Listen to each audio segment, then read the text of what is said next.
Sa mundong to ay maraming pinagkaitan ng kapalaran. May mga naging swerte sa buhay at meron namang hindi pinalad dahil sa kahirapan ng buhay. Tulad ni Monica na pinangarap na makapagtapos ng pag-aaral, ngunit naging mailap ang tadhana sa kanya dahil sa kahirapan ng buhay. At walang nakagisnang magulang si Monica dahil maagang kinuha ng tadhana ang kanyang ina simula nung araw na naisilang siya. Wala na rin siyang nakagisnang ama dahil binuntis lang ang kanyang ina ng isang lalaking hindi kailanman nakilala ng kanyang pamilya. Ngunit lumaki si Monica sa pangangalaga ng kanyang tiyahin na si Marie. Ito na ang nakilalang ina simula pa noong musmus pa lamang. Walang naging anak ang kanyang tiyahin, kaya't ganun na lang ang pagmamahal na ibinigay nito sa kanya. Itinuring siya nitong tunay na anak. Hindi na nagkaroon pa ng kabiyak ang kanyang tiyahin dahil natatakot itong masaktan tulad ng nangyari sa kanyang ina. Mas pinili ng kanyang tiyahin ang alagaan siya kesa humanap ng lalaking magpapaibig sa kanya. Monica anak, tawag ng itinuturing niyang ina habang mahimbing na natutulog ang dalaga. Monica anak, bumangon ka na dahil maaga tayong aalis. Pukaw sa kanya ng kanyang tiyahin. Naalipungatan naman ang dalaga dahil sa tawag ng tiyahin. Kinuskus niya ang kanyang mga mata bago magsalita. Nay, tinatamad niyang sagot. Bumangon ka na at maaga tayong aalis dahil marami ng bisita sa may resort. Baka hindi tayo makabenta nito. Tura ng kanyang ina sabay labas sa kwarto ng dalaga. Gumagawa ng bracelet at necklace na gawa sa shell ang kanyang tiyahin para ibenta ito sa mga dayuhan na naliligo sa isang resort. Opo, Nay. Ito na po, babangon na. Inaantok niya pang sabi, sabay tayo at inayos ang kanyang higaan.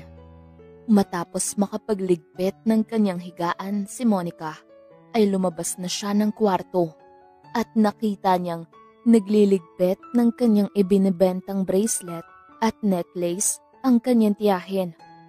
Pumasok na kaagad sa banyo ang dalaga para maligo. Ilang minuto pa ang lumipas ay natapos ng maligo si Monica at pumasok na ito sa kwarto para magbihis. Tinignan ng dalaga ang sarili sa salamin.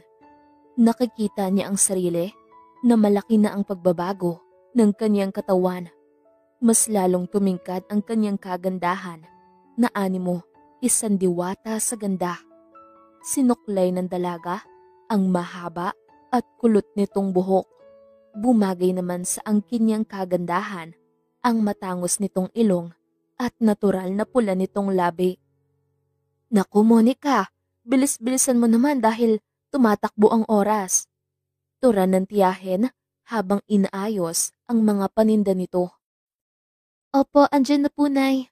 Nagmamadaling wika ng dalaga mula sa loob ng kwarto habang sinusuklayan ang mahaba at kulot nitong buhok. Maya-maya pa ay lumabas na ito. O siya, kumain ka muna para hindi ka magutom sa pagtitinda natin mamaya. Saad ng kanyang tiyahin. Opo, Nay. Nakangiting sagot niya. Naglakad siya patungo sa kusina para kumain, kasama ang tiyahin. Sa kabilang banda naman, ay inayos ng binata ang kanyang damit at buhok matapos makapagbihis. Tumingin muna siya sa salamin para pasadahan ng tingin ang sarili sa loob ng salamin. Lihim naman siyang napapangiti dahil nakikita niyang marami ang babaeng maaakit sa kagwapuhan niya. Iho, hinihintay ka na ng daddy mo sa sala. Tura ng personal assistant niya na si Mang Ismael. Okay, pakisabi sa kanya na lalabas na ako. Utos niya naman dito. Sige iho, magalang naman nitong sagot saka yumuko bilang paggalang. lumabas na nga si Mang Ismael para kausapin ng ama at ina ng binata at naiwan namang nakatitig pa sa salamin ang binata habang inaayos ang laylayan ng kanyang damit. I need to relax and I want some privacy to think about my life. I need a girl that I can share my life with. Bulong niya sa sarili, sabay buntong hininga. Maya-maya pa ay lumabas na siya ng kanyang kwarto para puntahan ang ama sa may sala, kasama ang ina nito. Pagbaba niya ng hagdan ay naroon na ang ama at ina na nakaupo sa may sofa habang hinihintay siya. Lumapit siya sa mga ito para humalik sa pisngi ng ina. Good morning, Dad, Ma'am. Diretsyong bati niya, sabay humalik sa pisngi ng ina. Good morning, son. Sagot naman ng ina. So, where are you going now, Marco? Formal na tanong ng kanyang ama habang nakatingin ito sa gawin niya. I want to visit our property to Boracay at aalis po ko ngayon with Mang Ismael. Tura ng binata sa kanyang ama. Okay, but you need to go back soon dahil marami ka pang project na dapat gawin. Wika ng ama. Yes, of course, Dad. Kailangan ko lang po mag-relax kahit minsan. Masyado na po akong nagbababad sa trabaho. Kailangan ko rin bigyan ng oras ang sarili ko. Turan niya sa ama, sabay ngiti. I know that, but please, don't forget your work, son. And please, humanap ka na ng babaeng papakasalan mo dahil gusto ko nang makita ang apo namin ng mami mo. Right, honey? Wika ng kanyang ama, sabay lingon sa kanyang ina na nakangiti lang sa kanila. Yes, Han. Kaya iho, dapat bigyan mo kami ng apo bago man lang kami pumanaw sa mundong ito. Magiliw na turan ng kanyang ina. Napangiti naman ang binata sa sinabi ng ina. Sabay yumakap dito. Don't worry, ma'am. Mangyayari din po yung hinihiling nyo. Not now, but sooner. Nakangiting saad ng binata. Aasahan namin yan, anak. We are old enough, kaya dapat magmadali ka. Formal na wika ng ina. Ma'am naman, para naman akong pupulot lang ng bulaklak sa hardin yan eh. Natatawang sagot niya sa ina. O siya, umalis na kayo. Nakangiting wika ng ina. Okay, ma'am, dad, aalis na kami. Paalam niya sa ina at ama. Matapos makausap ang magulang, ay agad namang umalis ang binata kasama ang personal assistant nitong si Mang Ismael. Si Mang Ismael na ang itinalaga ng magulang niya na maging personal assistant niya dahil ito ang pinagkakatiwalaan ng magulang simula pa noong bata pa siya. Kaya naging palagay na rin ang loob niya kay Mang Ismael dahil parang kapamilya na nila ito. Maya-maya pa ay nakasakay na sila sa isang magarang kotse ng binata kasama si Mang Ismael. Sa kabilang banda naman ay nakarating na si Monica at tiyahin niya sa resort na pinagbebentahan nila ng mga ginagawang necklace at bracelet na gawa sa shell. Inayos na ng dalaga ang mga bracelet at necklace para maipabenta na ang mga ito. Maya-maya pa ay may lumapit sa kanila na magsyota at saka na ito nagtanong sa kanila. Hi! Nakangiting bati ng babae. Magandang umaga po, ma'am. Bati niya naman dito, sabay matamis na ngumiti sa mga ito. Napakagandang bracelet at necklace naman ang mga ito. It's very unique because it is made by shell.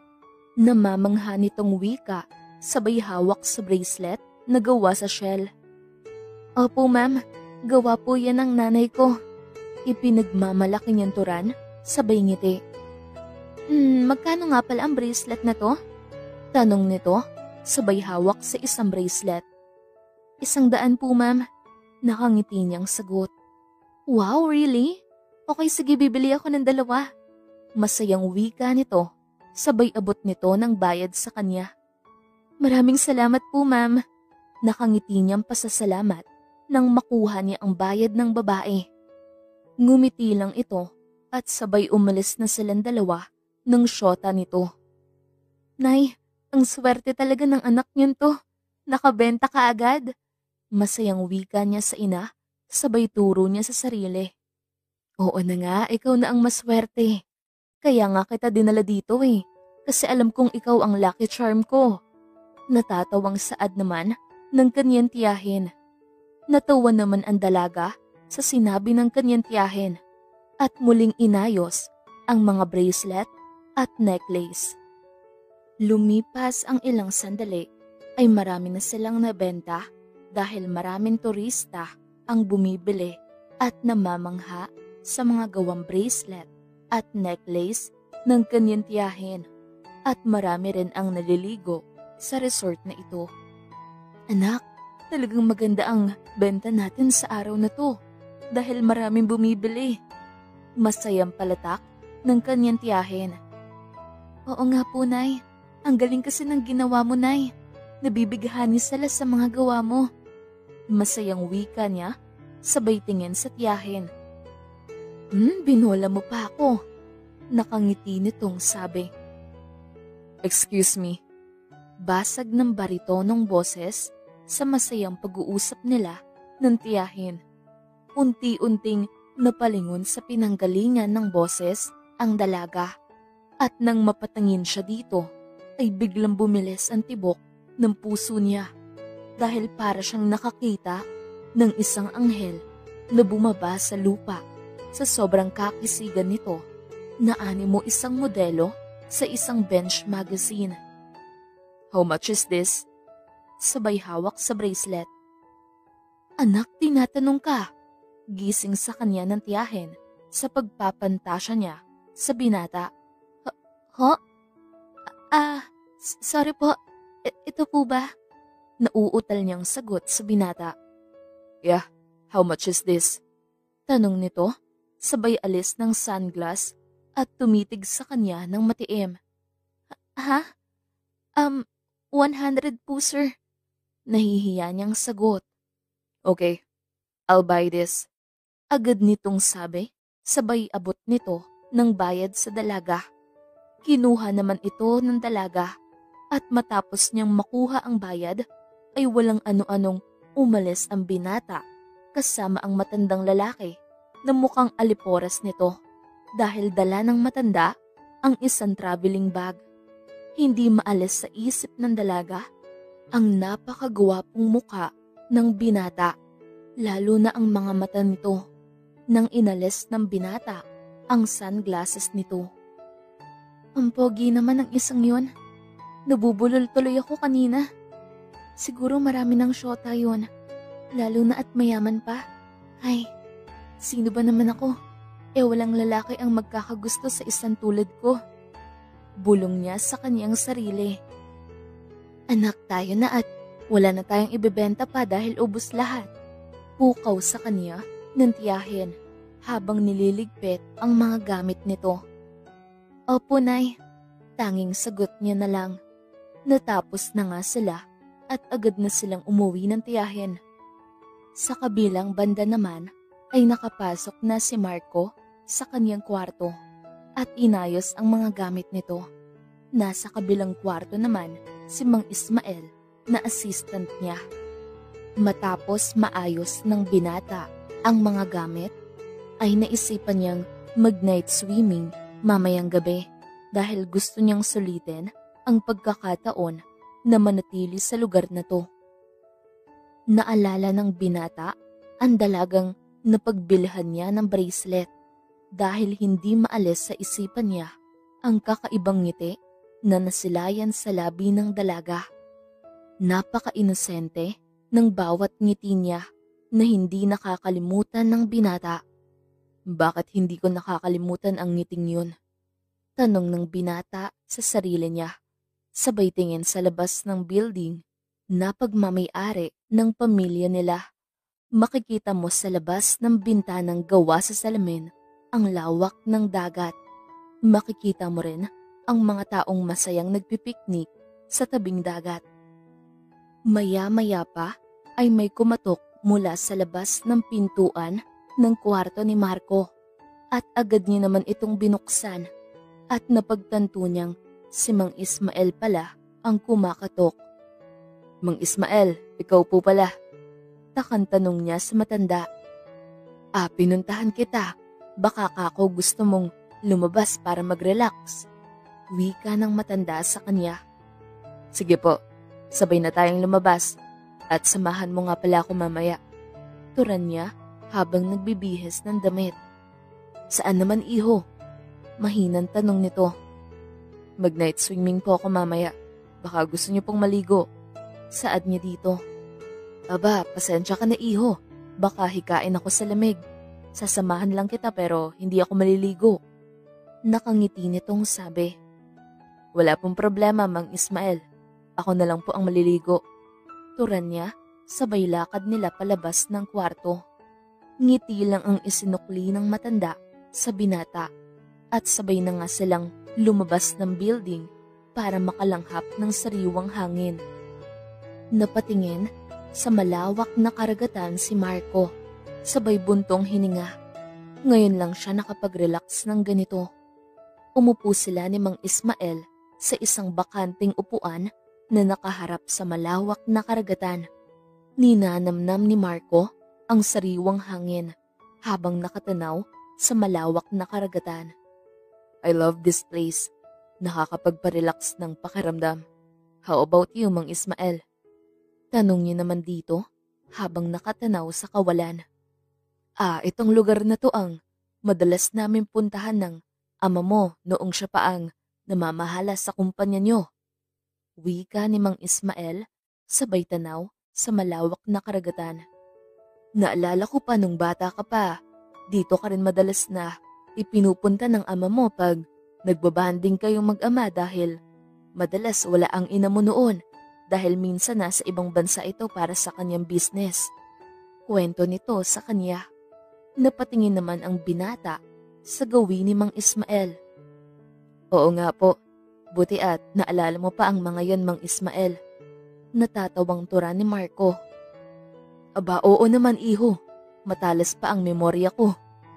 Tumatawang sagot ni Mang Ismael sa binata. "Maraming salamat nga pala, Mang Ismael, dahil hindi mo kami iniwan." Seryosong wika ng binata, sabay alis niya ng sunglasses niya.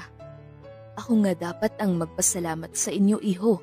Dahil kung hindi dahil sa inyo, wala na kaming bahay. Dahil noong araw na pinaalis kami sa lupang kinatitirikan ng bahay namin ay ang ama mo ang tumulong sa amin para magkaroon ng sariling lote at bahay. Kaya napakalaki ng utang na loob ko sa pamilya niyo, iho." Magiliw na saad ng matanda habang inaalala ang mga araw na pinaalis sila sa lugar na kinatitirikan ng bahay nila. "Nako, Mang Ismael, deserve mo po yon dahil malaki rin ang naging parte mo sa buhay ni Dad. Kaya nagpapasalamat po ako dahil hanggang ngayon ay nandito ka pa rin para pagsilbihan kami." Seryosong wika ng binata habang nakatingin kay Mang Ismael. "Wala yun, iho. Maraming salamat rin sa tiwala niyo sa akin." Magiliw na sagot ng matanda sa binata. Nakalipas ang maghapon at nakikipagkwentuhan lang ang binata kay Mang Ismael. Sa kabilang banda naman, dumalaw si Lorna sa bahay ni Monica dahil nais niya itong anyayahang mag-night swimming sa resort na pinagbebentahan nila ng necklace at bracelet ng kanyang tiyahin. "Monica!" Tawag ng kung sino mula sa labas ng bahay nila. "Monica, si Lorna to!" Tawag niya na waring naririnig na siya mula sa loob ng bahay. Maya-maya pa ay binuksan na ito ni Monica. "Oh, Lorna, napadalaw ka." Tura ng dalaga dito. Oo nga eh, may sasabihin sana ako sa'yo. Kung gusto rin ng nanay mo." Nakangiting wika ng kaibigan. "Ano ba kasi yun?" Nasisiyahang tanong naman ni Monica sa kaibigan. "Gusto namin sana kayong anyayahang maligo ngayong gabi sa beach resort. Kasama naman natin sila inay. Gusto kasi ng kapatid ko na mag-night swimming. Dumating na kasi siya mula sa Dubai. Masayang palatak ng kaibigan. Talaga? Yung kuya mo dumating na? Hindi ba nakakahiya sa kuya mo na sumama kami ni Inay, Lorna? Hindi naman. Siya pa nga ang nagsabi na isama kayo para makabanding rin namin kayo kahit minsan. Nakangiting turan ng kaibigan. Sige, at sasabihan ko sa inay. Masayang turan ni Monica at sabay na silang pumasok sa loob ng bahay. Nay, tawag niya sa ina habang nagliligpit ito ng mga gamit nito. Bakit anak? Mahinahong tanong ng ina. Narito po si Lorna. Sagot niya sa ina. Oh, bakit iha? Naparito ka? Mahinang tanong ni Tia Marie sa kaibigan ni Monica. Nais po kasi kayong anyayahan ni inay. Sumama sa amin mag-night swimming dahil dumating na po si Kuya Lawrence. Magiliw na sabi ni Lorna. Ganun ba? Dumating na pala ang kuya mo. Hindi ba nakakahiya? Tura ng tiyahin. Naku, hindi po. Siguradong matutuwa pa yun pag nakita niyang sumama kayo. Masayang wika ni Lorna. O siya, sige, sasama na kami at magbibihis lang muna kami ha. Masayang turan ng tiyahin ni Monica. Opo, sagot naman ni Lorna. At kaagad naman silang nagbihis ni Monica. Makalipas ang ilang sandali ay sumama na si Monica at ang tiyahin sa banding ng pamilya ng kaibigan. Matalik na magkaibigan ang ina ni Lorna at ang tiyahin ni Monica. Kaya naging magkaibigan si Lorna at ang dalaga. Dumating sila sa resort na pinagbebentahan nila ng necklace at bracelet. Oh, Monica, halika. Tulungan mo kong gumawa ng siga para sa isang bonfire. Magiliw na aya sa kanya ng kaibigan. Sige, masaya yan. Ngayon ko lang mararanasan ang maligo ng gabi sa dagat, Lorna. Kung hindi mo pa kami inaya, hindi ko talaga mararanasan ng ganito. Natutuwang palatak ng dalaga habang inaayos ang kahoy para gumawa ng siga. Ay naku, Monica, wala yun. Ang mahalaga ay nag-e-enjoy tayo kasama ang mga mahal natin sa buhay. Masayang sagot naman ng kaibigan. Oo na, pero salamat pa rin sa'yo ah. Masayang sabi ni Monica habang sinisindihan ang kahoy na inaayos niya. Maya-maya pa ay nagkaroon na ito ng apoy, kaya bahagyang lumiwanag sa gawin nila. Ayan, may siga na tayo. Masayang palatak ni Monica kay Lorna. Masaya kung sumama kayo, Monica. Nakangiting wika ni Lawrence na kapatid ni Lorna. Matagal nang may lihim na pagtingin ang binata kay Monica.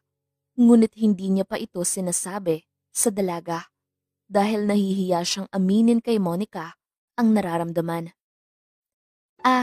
Oo nga eh, si Lorna kasi. Wika niya. Sabay tingin sa kaibigan. Anong ako? Si kuya kaya ang nagsabi na sumama kayo. Parang masaya rin ako kasi makakasama ko sa isang night swimming ang best friend ko. Palatak ng kaibigan, sabay ngumiti ng matamis. Masaya rin ako, Lorna. Salamat nga sa'yo, Lawrence, at inanyayahan mo kaming sumama sa inyo. Nakangiting pasasalamat ng dalaga sa binata. Naku, wala yun, Monica. Gusto ka kasing makabanding ni Lorna, kaya naisipan ko na anyayahan kayo. Kunwaring sabi niya. Uwe, kuya, kunwari ka pa eh. Ikaw kaya yung may gustong... Hindi na ituloy ng kapatid ang sasabihin dahil tinakpan agad ni Lawrence ang matabil nitong bunganga. Pasensya ka na, Monica. Palabiro talaga tong kapatid ko. Natatawang tura ni Lawrence habang tinatakpan ang bibig ng kapatid. Kuya! Angal ni Lorna habang pinipilit na makawala sa pagtakip ng kapatid sa bibig niya. Naku, okay lang. Tanging sagot ni Monica, sabay tumawa ng pagak. Inalis na ni Lawrence ang pagtatakip sa bibig ng kapatid at saka na ito tumayo para pumunta sa gawin ng ina nito. Si kuya talaga? Ay, kainis. Tinakpan pa ang bibig ko. Angal na sabi ni Lorna nang makawala sa kanyang kapatid.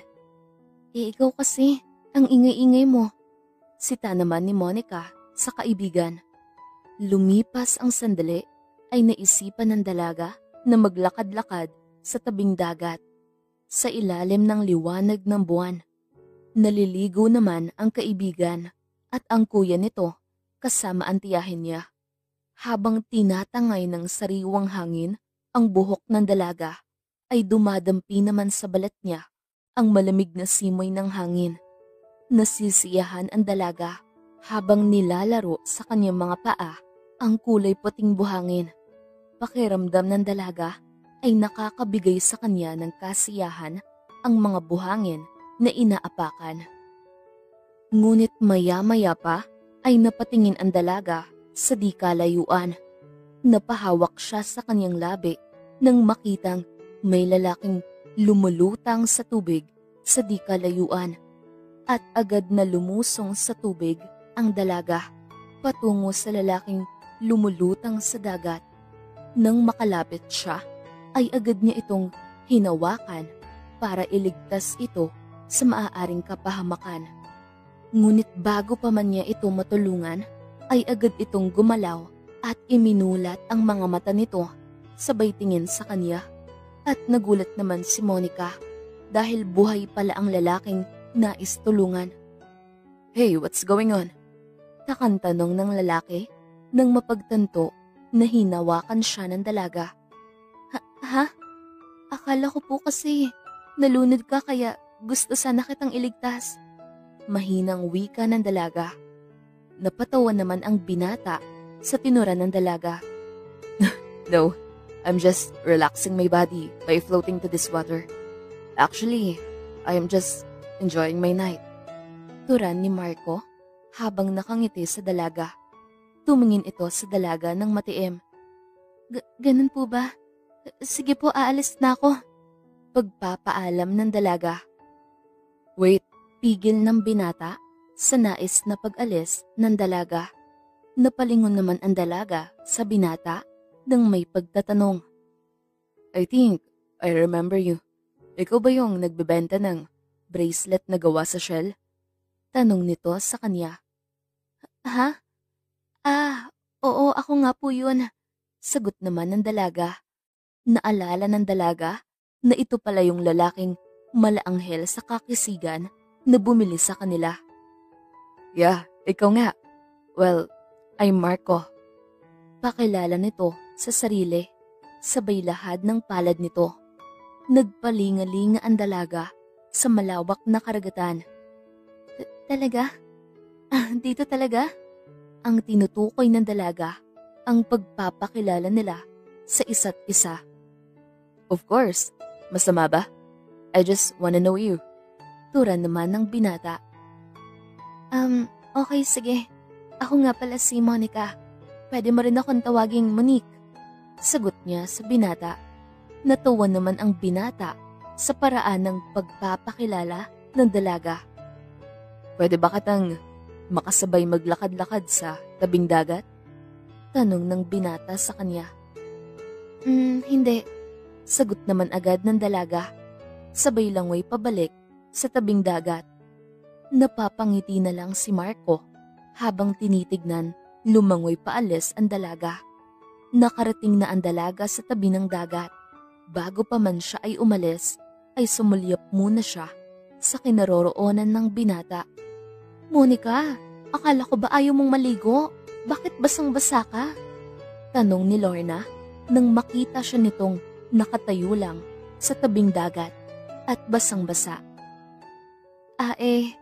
Sinubukan ko lang naman. Masarap palang maligo ng gabi. Sagot niya kaagad sa kaibigan, sabay yakap sa sarili dahil nakakaramdam siya ng ginaw dahil sa tama ng hangin sa kanyang balat. Sabi ko naman sa iyo ang sarap kayang maligo ng ganito. Masayanturan naman ni Lorna. Oo na, tayo na nga at Nilalamig na ako eh. Pag-aanyaya niya sa kaibigan na umalis sa lugar na yun. Sumunod naman ang kaibigan niya. Kinabukasan ay maagang nagising ang dalaga sa loob ng tent nila ng kaibigan. Lumabas siya at nilanghap ang sariwang hangin na nagmumula sa kalikasan. Tumama sa kanyang magandang pisngi ang sikat ng araw at bahagya siyang napapikit para mas lalong maramdaman ang init ng sikat ng araw. Sa di kalayuan naman ay nakatanaw sa gawin niya si Marco na lihim na nakamasid kay Monica. Iho, mukhang may nakikita kang hindi ko nakikita. Basag ni Mang Ismael sa kanyang pananahimik habang nakatanaw sa dalaga na nasa di kalayuan. Ikaw po pala, Mang Ismael. Nag-iisip lang ako. Agad niyang sagot, sabay ngiti sa matanda. Kailan mo balak bumalik, iho? Tanong nito sa kanya.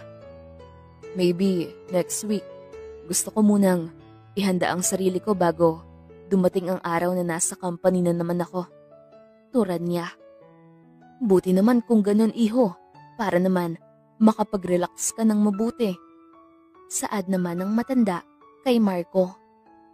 Sa kabilang banda naman ay nag-aayos na naman ng kanilang panindang bracelet at necklace si Monica sa kanilang pwesto. Okupado ang dalaga sa kanyang ginagawa nang may magsalita sa kanyang likuran. Hi, pwede ba kitang tulungan? Wika ng baritonong boses na nagmula sa kanyang likuran. Napalingon naman dito ang dalaga at humarap sa nagsalita. Anong ginagawa mo dito? Takang tanong ni Monica nang mapagtantong si Marco pala ito. Gusto sana kitang tulungan. Nakangiti nitong Turan sa kanya. Hindi, kaya ko naman eh. Sagot niya kaagad dito. Ngunit sadyang makulit ang binata at tinulungan pa rin siya nito. Kinuha niya ang necklace at saka tinulungan mag-ayos ang dalaga. Teka, ano ba? Sabi ko naman na kaya ko na eh. Tura ng dalaga, sabay hablot sa hawak ng binata. Ngunit na out of balance siya dahil sa pagkakahablot niya sa hawak ng binata. Agad siyang nasalo ng binata at bahagya siyang napahawak sa manggas ng damit nito. Sabay pumikit ng bahagya dahil sa takot na mabagsak sa lupa. Ngunit yakap siya ng binata kaya hindi siya tuluyang nabagsak.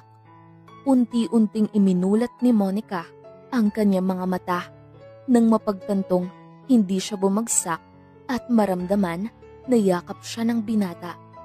Nagtama ang kanilang paningin at lihim na bumilis ang tibok ng puso ni Monica nang mapagtanto niyang sobrang lapit na ni Marco sa kanya. Agad siyang nakabawi at tumayo siya kaagad. Sabi ko na kasi sayong ako na. Mahinang wika niya, saka nahihiyang tumingin sa mga mata ni Marco. Gusto lang sana kitang tulungan eh. Total, wala naman akong ginawa. Kaya pwede ba akong mag-apply bilang assistant mo dito? Nakangiting biro ni Marco sa kanya. Tumigil ka nga dyan. Kunwaring naiinis niyang sabi. Monica, sino ba yung kasama mo? Takang tanong ng kanyang tiyahin. Napalingon naman ang dalawa sa nagsalita at saka sila nagkatinginan.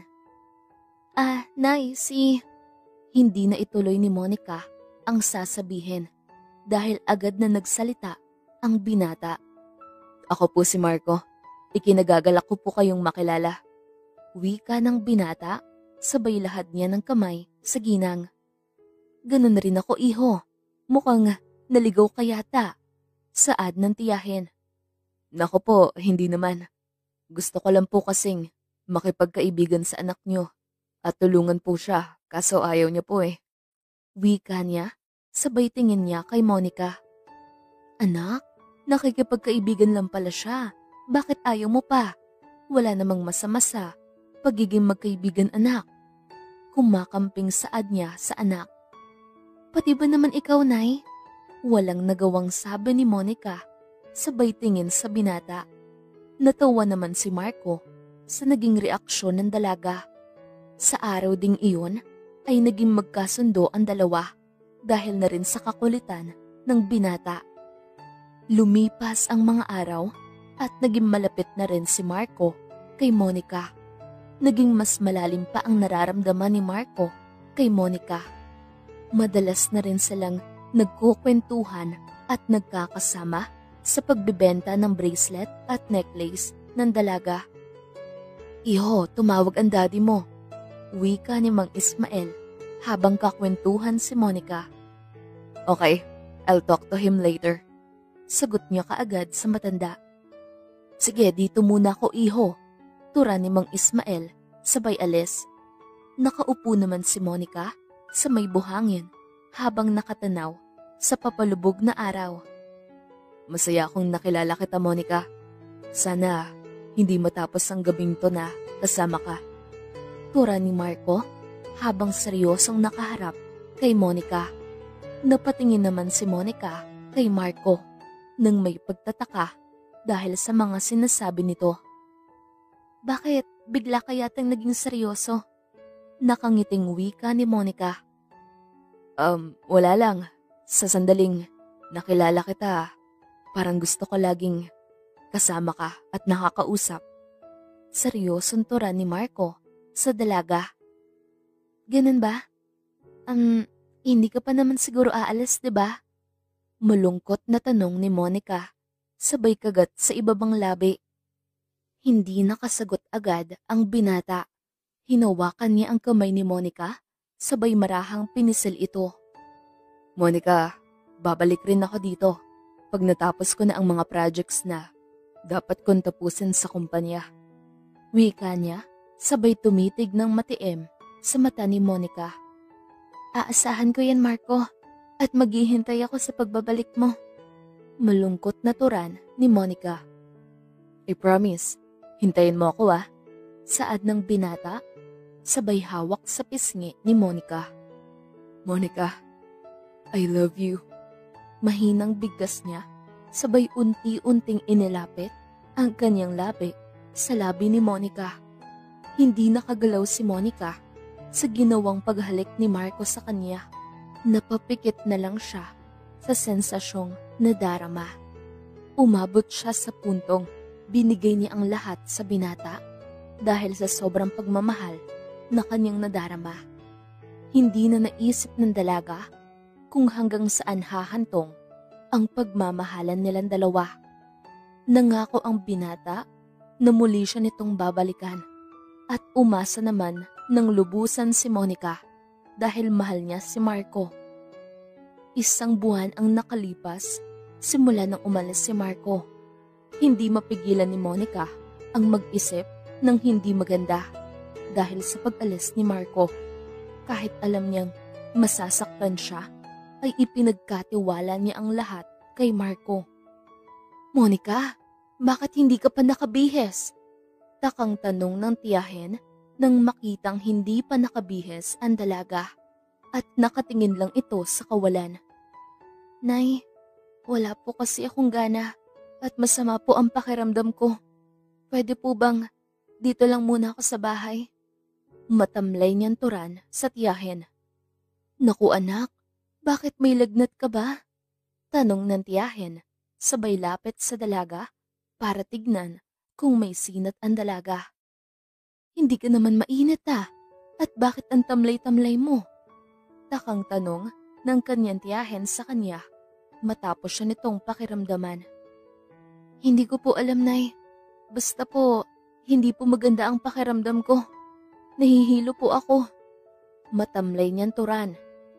"Kailangan kitang dalhin sa center. Baka kung ano na ang sakit mo, anak." Wika ng kanyang tiyahin. "Wag na po. Baka magiging maayos rin tong pakiramdam ko mamaya." Pagtanggi niya sa nais ng tiyahin. "O siya, sige. Sabihan mo lang ako kung hindi mo na kaya, ha?" Wika nito. "Opo, Nay." Walang gana niyang sabi. Umalis na nga ang kanyang tiyahin at naiwan naman siyang mag-isa sa kwarto niya. Humiga lang ang dalaga at naiisip niya ang binata na 1 buwan na niyang hindi nakikita. Namimiss niya ito at hindi niya mapigilan ang umiyak. Kailan ka babalik, Marco? Bakit ako nagkakaganito? Sobrang miss na kita. Bulong niya sa sarili habang umiiyak. Napahawak na lang siya sa kanyang sinapupunan habang umiiyak. Dahil hindi niya alam kung ano ang kanyang gagawin kung magbunga ang lahat sa kanila ng binata. Lumipas ang maghapon na walang ibang ginawa ang dalaga kung hindi ang matulog lang dahil ibang-iba talaga ang nararamdaman niya. Anak, Monica, tawag sa kanya ng ina mula sa labas. Dumating na ito mula sa paglalako ng necklace at bracelet sa pwesto nila. Napabalikwas ng bangon ang dalaga nang marinig ang tinig ng ina na tumatawag sa kanya mula sa labas. Tumayo siya sa kanyang higaan para puntahan ang tiyahin. Ngunit sadyang hilong-hilo siya kaya napakapit na lang siya sa kanyang higaan. Nay, nahihilo po ako. Tawag niya sa ina. Narinig naman ito ng kanyang ina at agad itong pumunta sa kinaroroonan niya. Bakit? Ano bang pakiramdam mo, anak? Tanong agad ng kanyang tiyahin. Hindi ko po alam, Nay. Basta, nahihilo lang ako. Saad niya sa ina. Naku, kailangan kitang dalhin sa center bukas para ipa-check up, anak. Dahil baka kung ano na yung nararamdaman mo. Wika naman ng kanyang ina habang nag-aalala ito sa kalagayan niya. Tumangulang ang dalaga sa sinasabi ng kanyang ina. Tinulungan na lang siya ng ina na humiga ulit. Sige at magluluto pa ako ng hapunan natin. Magpahinga ka lang dyan, ha? Nag-aalalang tura ng tiyahin. Opo, Nay. Tanging sagot niya, sabay tingin sa tiyahin. Umalis na ang tiyahin at naiwan naman siyang nakahiga. Kinabukasan ay pumunta sila sa center para ipatingin kung anong sakit ng dalaga. Maaga silang nakarating doon at sila ang nauna sa pagpapacheck up. Nalaman ng kanyang tiyahin na buntis si Monica. Matapos malaman ang resulta ng test sa dalaga, nabuo ang pangamba sa puso ng tiyahin nang malaman na buntis pala ang pamangkin. Nang makauwi sila, ay tinanong ng kanyang tiyahin si Monica. Monica, magtapat ka nga sa akin. Sino ang ama ng pinagbubuntis mo? Galit na tanong ng kanyang tiyahin. Alam niya naman na walang naging boyfriend ang dalaga. Hindi agad makasagot ang dalaga dahil sa takot at hindi mawari kung ano ang mararamdaman dahil sa nalaman nila ng kanyang tiyahin. Napahawak siya sa kanyang sinapupunan at ito na nga ang malaking dagok sa kanyang buhay. Sumagot ka. Hindi kita pinalaki para lang maging ganito ka, Monica. Hindi mo ba alam kung anong responsibilidad ang papasanin mo dahil sa ginawa mo, Monica? Bakit mo to ginawa sa akin? Bakit? Galit na sumbat ng kanyang tiyahin sa kanya. Hindi makapagsalita si Monica dahil nilamon na siya ng damdamin na hindi niya mawari kung tama ba ang lahat ng ito o mali. Pumatak ang kanyang luha dahil sa pait ng kanyang kapalaran. Umiiyak na rin ang kanyang tiyahin sabay lapit sa kanya. Monica, anak, alam kong hindi mo to ginusto, pero please naman at sabihin mo sa akin kung sino ang lalaking bumuntis sa'yo. Mahinahon at umiiyak na tanong ng kanyang tiyahin. Napatingin naman dito ang dalaga habang masaganang umaagos ang luha sa kanyang pisngi. Nay, patawarin mo po ako dahil gumawa ako ng isang bagay na hindi niyo ikinasasaya. Nay, hindi ko po alam na magbubunga ang isang gabing ipinagkaloob ko ang lahat sa lalaking hindi ko alam kung totoong mahal niya ako. Umiiyak na turan ni Monica habang nakatingin sa tiyahin. Anak, bakit ka nagpadala sa damdamin mo? Sino ba ang lalaking yun? Tanong ng kanyang tiyahin, sabay hawak sa pisngi ng dalaga. Napayuko naman si Monica habang hawak ang kamay ng tiyahin. Nay, Si Marco po ang ama ng ipinagbubuntis ko. Umiiyak niyang sabi. Natahimik naman ang kanyang tiyahin sa narinig. Monica, bakit sa kanya? Saan mo hahanapin ang lalaking yun? Sunod-sunod na tanong ng tiyahin. Nay, hindi ko po alam. Basta't ang sabi niya po ay babalikan niya ako. Yun ang pangako niya sa akin. Umiiyak niyang turan, sabay tingin sa kanyang tiya Marie. Naniwala ka naman sa kanya, anak. Alam mo ba na magaling mangako ang lalaking makuha lang ang ninanais nila sa babae? Anak, bakit ka naman nagpadala? Marahang turan ni Tia Marie. Patawarin mo po ako, Nay. Sabay yakap niya habang humihingi ng tawad sa Tia Marie niya. Walang nagawa ang tiyahin kung hindi ang tanggapin ang naging kapalaran ng pamangkin na tulad ng kanyang ina. Lumipas ang ilang buwan, lumalaki na ang sinapupunan ni Monica. Napapansin na ito ng mga taong nakakasalubong niya sa daan. Monica? Uy, bakit ngayon ka lang lumabas? Takang tanong ng kanyang kaibigan na si Lorna. Ha? Wala lang. Ayaw ko lang kasing lumabas eh. Kunwaring sabi niya. Nagtatampo na ako sa'yo ah. Kunwaring nagtatampo na sabi ni Lorna. Sira ka talaga.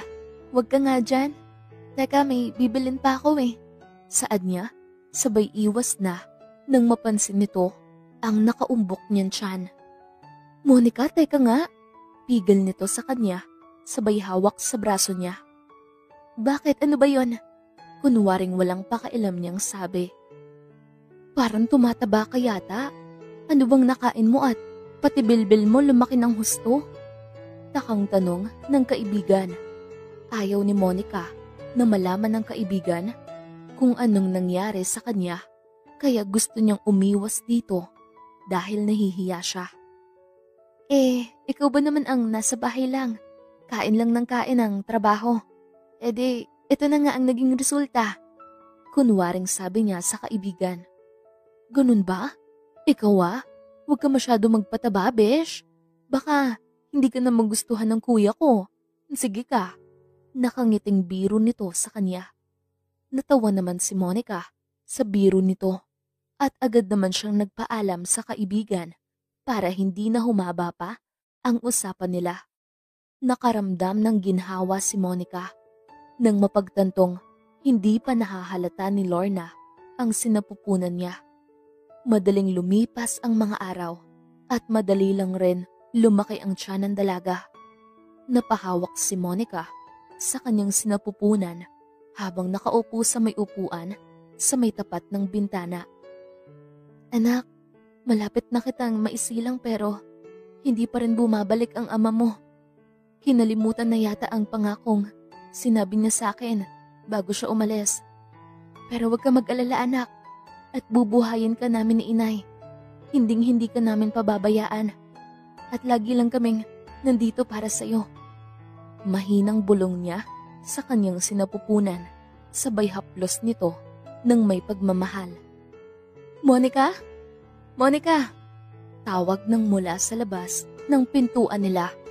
Naririnig niyang boses ito ni Lorna. Nataranta siya dahil baka makita nito na lumobo ang tiyan niya. Monica, alam ko nandyan ka. Best friend pa ba kita? Alam ko na ang lahat, Monica. Kaya wala ka nang maitatago pa sa akin. Gusto kitang makausap at makita, Monica. Alam mo bang nag-aalala ko sa'yo? Dahil ang akala ko, may malubha kang nararamdaman kaya ka hindi lumalabas. Umiiyak ni Tunturan. Napahawak naman si Monica sa kanyang sinapupunan at marahang lumabas ng kwarto para pagbuksan ang kaibigan na umiiyak sa labas. Binuksan niya ng dahan-dahan ang pintuan nila at nakita niya ang kaibigan na umiiyak. Bigla itong yumapos sa kanya. Hindi ko alam, Monica, na nagdurusa ka pala. Hindi ko alam na itinago mo ang lahat ng ito sa akin. Gusto kong magalit sa'yo, pero hindi ko magawa dahil best friend kita at nararamdaman ko ang pait na sinapit mo. Humahagulgol ni Tunturan habang yakap siya ng matalik na kaibigan. Sorry, Lorna. Natakot ako at naging selfish ako. Hindi ko nasabi sa'yo ang lahat dahil baka magalit ka at ikakahiya mo ko. Mahinang wika niya, sabay agos ng kanyang luha. Kumalas ang kaibigan sa pagkakayakap sa kanya. Sabay tingin sa kanyang mga mata. Monica, ano ba ako sa'yo, ha? Bakit naman kita ikakahiya? Hindi ka naman kriminal para ikakahiya kita. Monica, best friend kita. Kahit ano pa man ang mga bagay na nangyari sa'yo, hindi kita ikakahiya. Lagi lang akong nasa tabi mo, Monica. Hindi na ako iba sa'yo dahil simula pa nung bata pa tayo.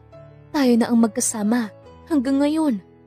Mahabang litanya ng kaibigan sa kanya. Sorry hindi ko naisip ang lahat ng yun. Sana mapatawad mo ko, Lorna. Malungkot niyang sabi sa kaibigan. Monica, pinapatawad na kita. Basta promise mo sa akin. Huwag mo nang uulitin pa ang maglihim sa akin, ha? Nakangiti nitong sabi, sabay punas ng luha sa kanyang mga mata. Oo na, promise. Nakangiti niya ring pangako sa kaibigan. Naging magkasundo ang dalawa at naging masaya rin ang araw ni Monica nang matanggap at malaman ng kaibigan ang tungkol sa nangyari sa kanya. Lumipas ang 5 taon, nakatanaw sa labas ng kanyang opisina si Marco habang inaalala ang mga araw na kasama si Monica. Namimiss niya ito dahil matagal na niyang hindi nakita ang dalaga. Kamusta na kaya siya? Hanggang ngayon, naaalala pa rin kita, Monica. Alam kong marami na ang nagbago dahil sa tagal ng panahon na hindi ako nakabalik sa'yo. Patawarin mo ako dahil hindi ako tumupad sa pangako ko. Mahinang bulong niya sa sarili habang nakatanaw sa labas. Excuse me, sir. Wika ng sekretarya niya. Napalingon ang binata dito. Yes, maang na tanong ni Marco dito. Sir, nasa may lobby na po ang mga applicant na i-interview mo po. Turan nito nang may paggalang. Okay, sige papasukan mo sila isa-isa dito sa office ko. Agad niya namang sagot, sabay upo sa kanyang upuan sa may harap ng table niya.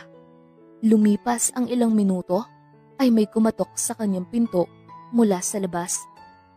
Come in, mahinang sabi niya. At bumukas naman ang pinto at pumasok ang isang babae na nakasuot ng sunglasses na bumagay naman sa mala-artista nitong muka.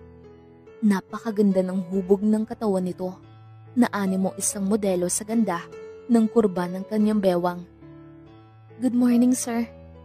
Arisgada nitong sabi, sabay upo sa tapat ng binata. Hindi agad nakaimik ang binata dahil na-mesmerize siya sa ganda ng kaharap. Good morning. Nauutal niyang sagot. Sabay ayos niya ng upo. This is my applicant letter. Turan niya, sabay abot niya ng papel kay Marco. Hindi pa inaalis ni Monica ang sunglasses niya dahil ayaw niyang makilala siya ng binata. Well, swak ka sa standard na hinahanap ng kumpanya namin. Gusto kong makita ang resume mo. Wika ni Marco, sabay tingin sa kanya ng matiim. Here's my resume. Sabay abot niya ng resume sa binata. Monica Delfin, so you are Monica? Ulit nito sa pangalan niya. Ngunit bigla ito natigilan dahil sa pagbanggit niya ng pangalan ng dalaga. Yes, sir. I'm Monica Delfin. Taas noon niyang sabi sa binata, sabay alis niya ng sunglasses niya at matiim na tumitig dito. Hindi agad nakaimik si Marco nang mapagtanto na ang babaeng pinangakuan niya ang nasa kanyang harapan ngayon. Monique? Tango niyang bigkas sa pangalan ng dalaga. Tanggap na po ba ako, sir? Walang pakialam niyang sabi sa binata dahil hindi pinahalata ng dalaga na apektado siya sa presensya ni Marco. Yes, pwede. pwede ka nang magsimula bukas. Wika ng binata na parang nawawala siya sa sarili dahil hindi niya alam kung anong magiging reaksyon niya nang makita si Monica. Okay, thank you sir. I'll be back tomorrow. Kunwaring hindi siya apektado sa reaksyon ng binata. Wait, Monica. Mahinang pigil nito sa kanya. Yes sir, bakit? May ipapagawa na po ba kayo ngayon sa akin? Diretsahang sabi niya para hindi mahalata ng binata na kinakabahan siya.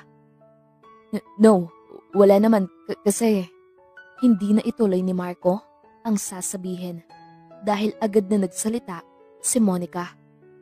Okay, wala pala so I'll go ahead. Sabay talikod niya at umalis kaagad sa office nito para hindi na siya nito tanungin pa. Naiwan naman na hindi makapag-isip ng maayos si Marco dahil biglang nabuhay ang puso niya nang makita si Monica. Napahawak siya sa kanyang sentido at napakagat sa kanyang labi. Maya-maya pa ay may biglang kumatok sa kanyang pintuan. Come in. Walang gana niyang sabi. Pumasok naman agad ang babaeng kumakatok sa labas ng kanyang pintuan. Babe, akala ko ba sabay tayo magbe-breakfast? Pagmamaktol naman ni Sofia na girlfriend niya ng 2 taon. Babe, bakit narito ka? Maang niyang tanong, sabay tayo. Babe naman nakalimutan mo ba? Nasabi mo, sabay tayo mag-breakfast. Kaso nakalimutan mo yata. Wika ni Sofia. Sorry babe, naging busy lang ako. Okay, sabay na tayong mag-dinner mamaya, okay? Tatawagan na lang kita, okay? Walang gana niyang sabi sa girlfriend. Okay babe, I love you. See you later. Sabay halik nito nang mabilis sa labi niya at saka na ito lumabas ng kanyang opisina. Napaupo naman siya at hindi niya maiwasang maisip ang babaeng minahal niya noon na hanggang ngayon ay laman pa rin ang puso niya. Naguguluhan ang isip niya dahil malapit na ang kasal nila ni Sofia. Pero dumating ang babaeng minahal niya ng lubusan. Hindi niya alam kung ano ang iisipin dahil dumating ang malaking pagsubok sa buhay niya. Monica, sorry hindi ako tumupad sa pangako ko dahil nagkaaberya ang kumpanya namin. I miss you so much, Monica. Bulong ni Marco sa sarili niya. Sabay tingin sa resume ni Monica na naiwan sa kanya. Sa kabilang banda naman ay nakauwi na si Monica sa tinutuluyan nilang apartment kasama ni Lorna at maging ang Tia Maria na siyang nagbabantay at nag-aalaga kay Nico na 4 na taong gulang niyang anak. Mama! Masayang salubong sa kanya ni Nico na agad na yumakap sa kanya. Love you baby ko. Nga. Sabay halik niya sa pisngi ng anak. Mama, where have you been? Bakit mo kami iniwan ni Lola at Tita Lorna? Makulit na tanong ng anak. Naghahanap ng work si mama anak para may pambili tayo ng mga kailangan natin sa bahay, lalo na sa pag-aaral mo. Malumanay na turan niya sa anak. Talaga mama? Sana po makahanap ka na ng work. Masayang wika ng anak, sabay lambing nito sa kanya. Yes of course baby, tanggap na si mama.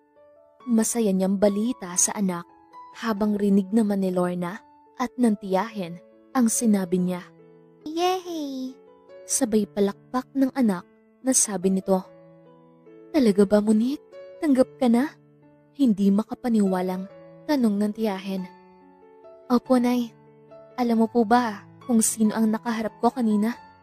Mahinang turan ni Monica, sabay lapit sa kinaroroonan ng ina. Sino naman anak? Takang tanong ng Tia Marie. Si Marco, Nay. Halos pabulong niyang bigkas para hindi marinig ng kanyang anak. Ano? Gulat na tanong ng tiyahin. Opo, Nay. Si Marco po ang may-ari ng kumpanyang a-applyan ko. Mahinang saad niya sa ina at kay Lorna. Naku, besh. Baka naman mahulog ka na naman sa lokong yun. Wag na wag ha. Please lang. Baka maulit yung ginawa niya sa'yo noon na pinaasa ka lang. Mataray na turan ng kaibigan. Hindi na no. Bakit naman ako mahuhulog sa kanya? Matagal ko na siyang kinalimutan no. Turan niya, sabay upo sa sofa na nasa kanyang harapan. Sisiguraduhin mo lang ha. Huwag kang magpadaig sa damdamin mo sa kanya. Kung trabaho lang ang pinunta mo sa kanya, dapat trabaho lang, okay? Sermon ng kaibigan sa kanya. Opo, Lola. Pabiro niyang sagot sa kaibigan dahil sa daig pa niya ang tiyahin niya sa sermon nito. Natawa na lang si Tia Marie sa pabirong turan niya sa kaibigan. Dumating ang araw na pinakahihintay ni Monica. Ito ang unang trabaho niya sa kumpanya ni Marco bilang clerk. Nasa front desk ang area ng dalaga. Siya ang mag-e-entertain ng mga taong pumapasok sa kumpanya ng binata. May lumapit na mala-artistang lalaki sa kanya, sabay alis nito ng sunglasses nito. Hi, good morning ma'am. I am Harold Monte. Where is Mr. Marco Monte? Tanong ng gwapong lalaki, sabay tingin sa kanya ng matiim. Yes, good morning sir. Mr. Marco is not yet arrived. Maybe you can wait at the lobby. Magalang niyang sabi kay Harold na nakangiting nakatitig sa kanya. Ngumiti naman si Monica, ngunit parang pilit ng ito dahil naiilang siya sa paraan ng mga titig nito. Okay ma'am, tawagan mo lang ako kapag meron na siya, okay? Nakangiti nitong sabi sa kanya. Yes sir, tanging sagot niya, sabay pilit na ngumiti rito. Umalis na nga ang lalaki at pumunta sa lobby. Inayos na ng dalaga ang desk niya at tinitignan ang mga papel, sabay arrange niya sa mga ito. Maya-maya pa ay dumating na si Marco. Papalapit ito sa kinaroroonan niya. Napatingin naman si Monica sa binatang papalapit sa kanya. Good morning sir. Nakangiti niyang bati kay Marco. Good morning. Formal na bati nito sa kanya. Sir, may naghahanap po sa inyo. Harold Monte po ang pangalan. Tura ni Monica dito. Okay, just tell him, go to my office. Seryoso nitong sabi, sabay tumitig sa kanya ng matiim. Yes sir, maiksi niyang sagot. Umalis na ang binata at dumiretso na ito sa office niya. Lumapit sa may mikropono ang dalaga at saka nagsalita. Mr. Harold Monte, may I call your attention please? Please come to office of Mr. Marco Monte. Thank you. Anunsyo niya sa mikropono. Ilang saglit lang ay lumapit na ang gwapong lalaki. Thank you ma'am. May I know your name? Sabay tanong nito sa pangalan niya. Ha? Monica Delphine po sir. Sagot niya naman na parang napipilitan lang. Nice. Beautiful as you are. Nakangiti nitong bola sa kanya. Naiirita si Monica sa paraan ng pambobola nito sa kanya. Thank you sir. Nanatiling maayos niyang trato kay Harold. You're welcome, beautiful. Sabay kindat nito sa kanya. Napangiwi naman ang dalaga sa ginawa nitong pagkindat. Saka na ito umalis at naglakad papasok sa office ni Marco. Sa kabilang banda naman ay nakaupo lang ang binata habang nakatitig sa laptop nito. Hey, cousin, long time no see. Bungad naman ng pinsan niyang si Harold pagpasok nito sa office niya. Harold, welcome back. Masayang bati niya sa pinsan. Masaya rin itong ngumiti sa kanya at yumakap ng bahagya. Namiss ko ang kulitan natin bro. Masayang sabi ni Harold sa kanya. Ako rin naman eh. So, how long have you been staying here? Nakangiting tanong niya sa pinsan. Maybe it takes a week. So I decided to visit you here because I miss you bro. Magiliw na wika ni Harold. Thank you bro. Masayang pasasalamat niya sa pinsan. Bro, wait. I like the girl who was in your front desk clerk. She's beautiful. Masayang palatak ni Harold. Hey, wag mo siyang isali sa kalokohan mo ah. I know you bro. Pagbabala niya sa pinsan dahil alam niyang mahilig ito sa mga babae, lalo na pag natitipuhan niya. Of course not bro. Sabay tawa nitong sabi. Magilaw silang nag-usap ng kanyang pinsan at sabay na rin silang lumabas ng office. Paglabas nila ay agad na binati ng kanyang pinsan, si Monica. Hey Miss Monica! Masayang bati ni Harold kay Monica habang inaayos ang mga papel na sa kanyang desk. Napatingin naman ang dalaga dito. Sabay tama ng kanilang mata ni Marco. Agad niya namang ibinawi ito. Hello po sir. Sabay pilit na ngumiti kay Harold. Umalis na ang dalawa at naiwan namang napapatingin sa lalaking laman pa rin ng kanyang puso, si Monica. Lumipas ang araw at oras na ng paglabas ni Monica sa kumpanya ni Marco. Sa di inaasahan, ay sabay silang sumakay ni Marco ng elevator. Hindi umimik ang dalaga. Nanatili lang siyang tahimik nang makita ang binata. Pipindutin na sana niya ang boton. Kaso, inunahan siya ni Marco at nasagi nito ang kamay niya. Uuwi ka na ba? Basag ni Marco sa katahimikang namamagitan sa kanila ni Monica. Ha? Opo sir. Nauutal niyang sagot sa binata. Ganun ba? Hatid na kita. Malumanay niyang wika, sabay tingin sa magandang mukha ni Monica. Nako, wag na. Marami namang jeep dyan sa labas. Pilit na ngumiting, sabi niya kay Marco. It's okay. Wala naman akong lakad ngayon. Gusto ko sana safe kang makauwi. Kulit ni Marco sa kanya dahil nais ng binata na makasama ang babaeng matagal niyang pinangakuan at hanggang ngayon ay mahal niya pa rin. Hindi na. Safe naman akong makakauwi eh. Turan niya at saka bumukas ang elevator. Ngunit bigla siyang hinawakan ni Marco sa braso at ipinaharap sa kanya. Natigilan ang dalaga at hindi makaimik ng mapagtantong sobrang lapit ng mukha ni Marco sa kanya. Amoy niya ang mabangong pabango nito na biglang nagpabilis ng kanyang puso. Bakit ganun? Napakarupok ko. Hiyaw ng utak niya nang hindi niya mapigilan ang tibok ng damdamin niya. Monica, bakit mo ko iniiwasan? Alam mo bang, matagal ako nangungulila sa'yo. Bulong ni Marco habang hawak pa rin nito ang braso niya. Marco, please bitawan mo ko. Halos nauutal niyan turan. Napapikit siya sa init ng kanya nararamdaman. I'm so sorry, Monica. Sabay bitaw nito sa kanya. Hindi nakaimik ang dalaga nang mapagtanto niyang binitawan na siya ni Marco. Aalis na ako.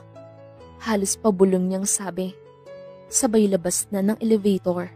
Naiwan naman si Marco sa loob na waring inaayos ang sarili dahil gusto na niyang halikan ang dalaga. Ngunit pinigilan niya ito dahil ayaw niyang maging bastos sa dalaga. Ngunit naisipan ni Marco na sundan ang dalaga kung saan ito nakatira.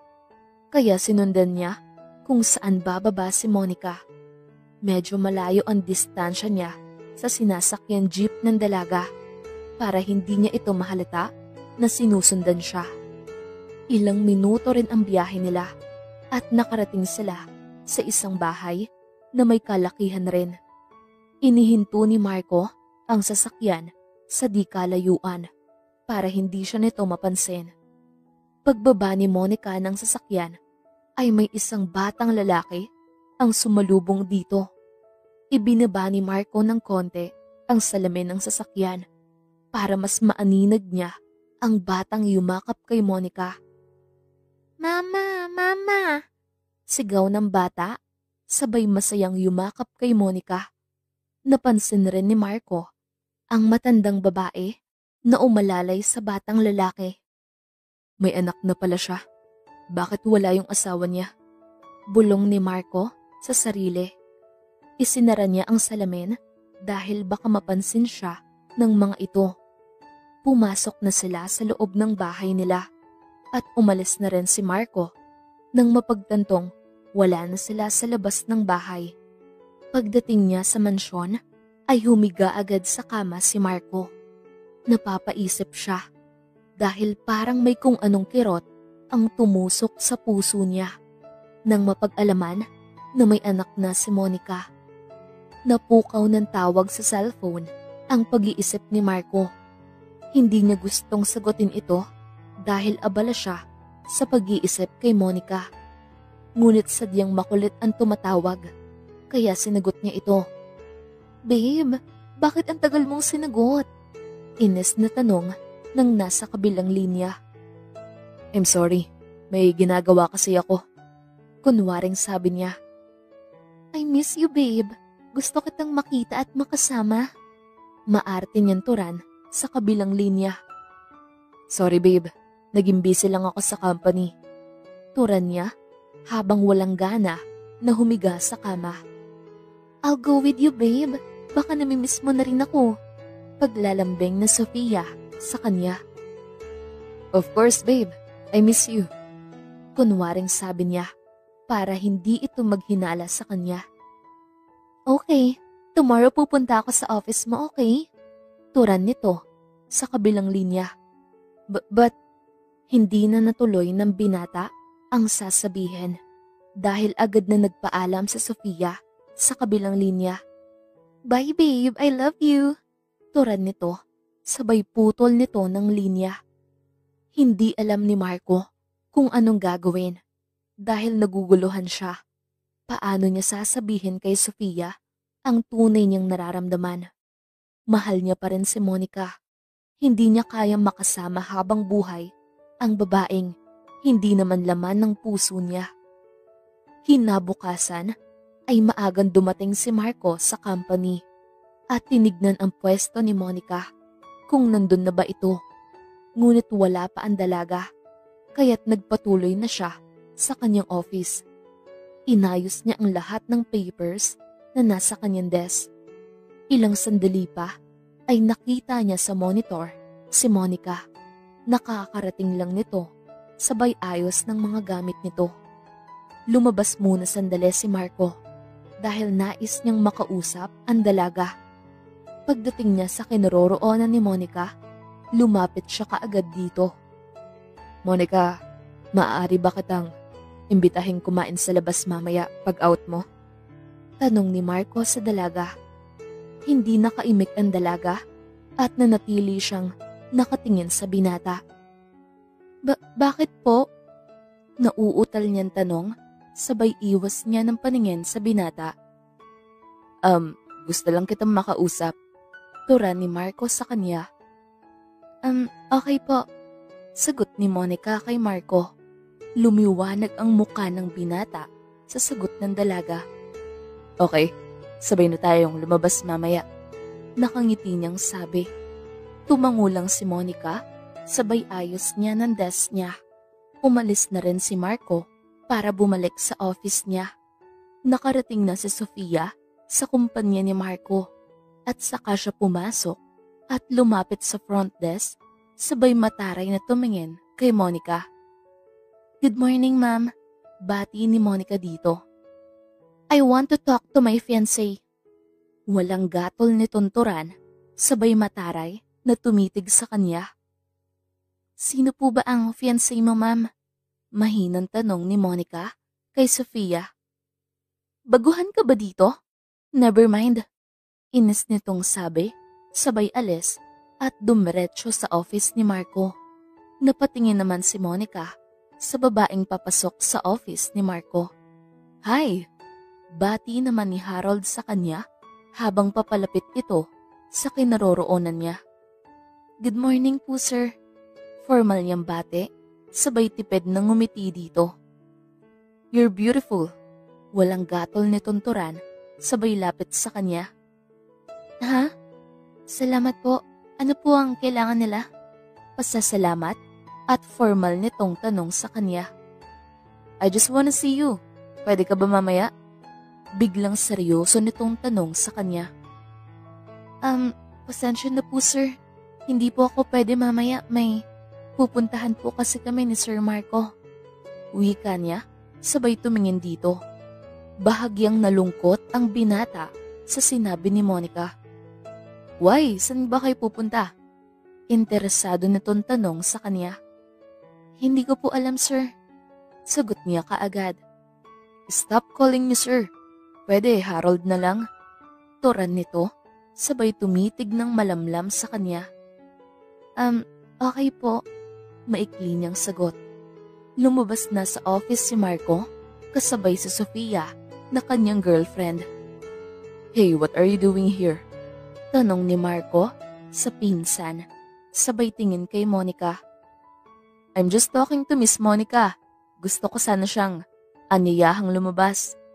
Nakangiti ni Tunturan, sabay tingin kay Monica. Hindi agad nakaimik si Monica dahil hindi siya makapagsalita. Oh, really? Iba rin pala ang taste mo, Harold. Mahilig ka pala sa mga hampas lupa. Pang-iinsulto ni Sofia sa dalaga. Hey, are you insulting my future girlfriend? Inis na sabi ni Harold, sabay tumingin kay Sofia nang may galit. Of course no. It's just a compliment. Bagay naman kayo eh. Natatawang insulto ni Sofia. Stop it, Sofia. Hindi ka na nakakatuwa. Galit na sita sa kanya ni Marco. Hey, pati ba naman ikaw? Mas kakampihan mo pa ang hampas lupang to? She's just a trash. Magsama na nga kayo. Huwag mo na akong ihatid. You're just ruining my day. Turan niya, sabay galit na tumitig kay Monica na hindi makaimik. Umalis na nga si Sofia at iniwan si Marco. Hey bro, sundan mo na siya. Utos nito sa kanya. Ngunit hindi na sinundan pa ni Marco ang babae. Instead na sundan ito, ay tinawag niya ang pinsan para sumama sa kanya sa office nito. Bro, ibang klase ka rin ano? Turan ni Harold nang makapasok na sila sa loob ng office ni Marco. Tumigil ka nga dyan. Ano bang ginagawa mo dito? Inis na tanong ni Marco. Gusto ko lang anyayahang lumabas si Monica. I really like her, bro. Wala namang masama, diba? I'm single and handsome and she's single and beautiful too, so bagay kami. Makulit na turan nito, sabay umupo sa katapat na upuan ni Marco. Can you just shut up? Gusto kong layuan mo siya, Harold. Kung hindi ay magtutuos tayo. Seryosong wika ni Marco sa kanya. What? Are you crazy? At bakit mo naman ako inuutosang lumayo sa kanya? Are you out of your mind, Marco? May halong ines na sabi niya. Look, hindi mo kasi alam kung bakit ayaw kong lumapit ka sa kanya. Mahinahon niyang sabi, sabay tayo.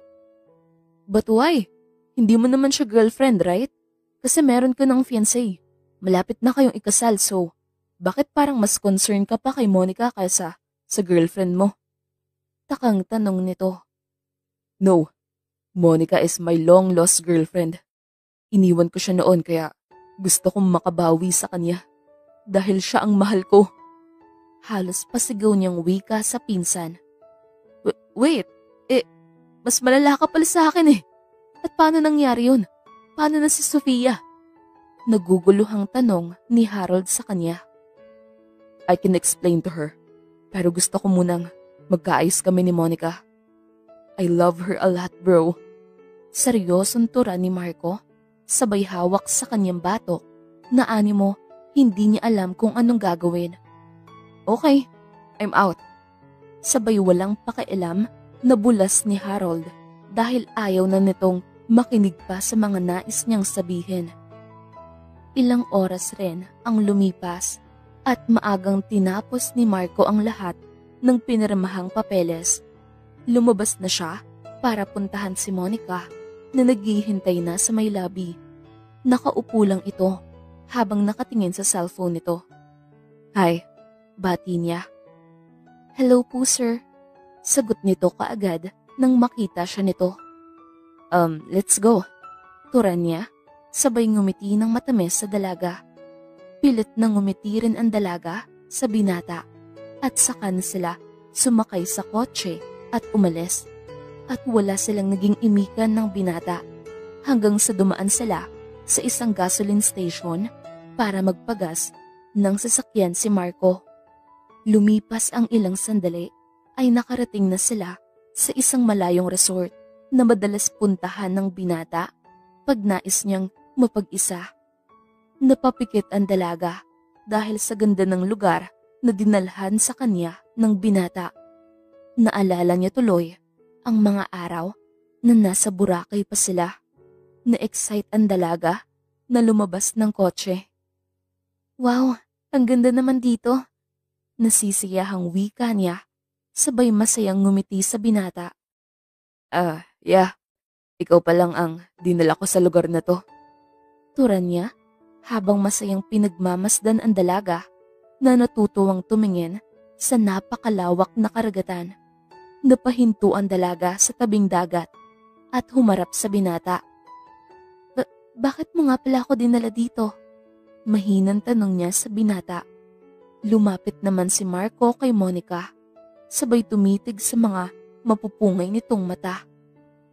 Monica, bulong niya sa pangalan ng dalaga, sabay hawi niya ng buhok ng dalaga papunta sa tenga nito. Napapitlag ang dalaga dahil sa ginawa nito.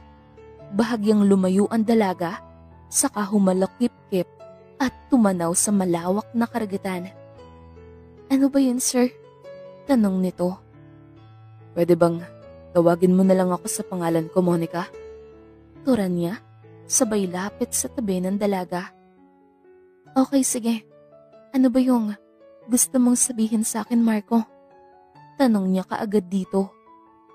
Monica, marami akong nais sabihin sa'yo pero hindi ko alam kung paano to sisimulan. Sagot niya naman, sabay titig sa dalaga. Marco, kung wala ka nang gustong sabihin, umalis na tayo. May naghihintay pa sa akin. Wika ni Monica. Mahal pa rin kita. Agad niyang sabi, sabay hawak sa balikat ni Monica. Hindi agad nakaimik ang dalaga at waring nanigas dahil sa sinabi ni Marco. Alam kong marami akong pagkukulang sa iyo, Monica. Pinagsisihan ko ang mga araw na hindi kita binalikan. Alam kong hinihintay mo ako kaso nagkaroon ng hindi magandang pangyayari sa kumpanya ko. Kaya hindi ko na nagawang balikan ka. Monica, humihingi ako ng tawad. Sana mapatawad mo ko. Sabay lumuhod sa harapan ni Monica. Napatakip sa kanyang labis si Monica dahil sa ginawa ni Marco. Marco, ano ka ba? Please tumayo ka nga dyan. Inakay niya ito patayo.